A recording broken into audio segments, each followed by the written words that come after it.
One thing that we had Julian on about a year or so ago on the last stand, and he said something. I want to get your opinion on it. He said, in his opinion, 70% of the world class guys were using some kind of PED. In your opinion, how problem is the PED use in the sport of boxing? I think it's a big problem, but the bigger problem is I don't think nobody really cared like that because if you start catching guys right before fights, it's gonna mess up the promotion for the shows.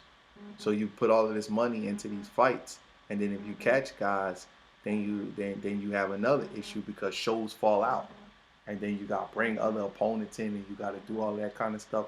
So the more enhanced the product is, the better the product looks for the networks and things like that. So I think the bigger issue is that nobody really wants to catch everybody that's messing around. I think that I don't want to get into percentages, but I think it's a big percentage.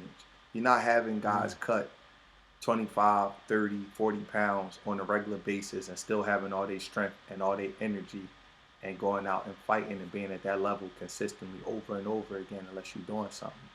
Um, you want to catch guys, you just start testing people out of the 8 week window where they can't, and then you'll start just pull up on the guy. Let's say a guy just fight. It's November. Let's say a guy just fight in November, right? He probably won't be scheduled to get in the fight till like May or June. Pull up on him around January, February, put a needle in his arm because that's the times that he's trying to get his gains. So when he start camp, the people gonna come. They know I'm not that smart, Brian. I'm not that smart. They know how to catch him if they want to catch him. I do think VOD is the best thing that ever happened to boxing, but it's one company and it's hard to catch everybody, so it's tough. You see what happened when I ain't gonna say nobody. I don't wanna target nobody or anything like that Yeah. because you didn't ask me that. I ain't trying to get into nothing with nobody about their personal business, but it's just test guys outside the 8 week window. That's all. Just randomly test them. You see them doing all this weird stuff in the gym, acting all crazy and all strong, and they don't got to fight for 7, 8 months. You kind of, or see the guys that is the A-side fighters and they don't ask for no testing.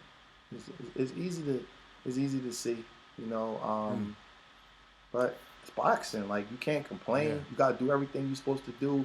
If you're gonna be, nobody made us be in this sport, so it's just that simple, you know. I don't try to be on the crusade for the testing, you know. It's just I try to protect my guys for as much as I can, you know. But I think it definitely does plague the sport. Look at Conor Ben, man. He almost ripped poor Chris Algieri head off. Everybody like, oh God, he got better. Well, yeah, you wonder why he got better, right?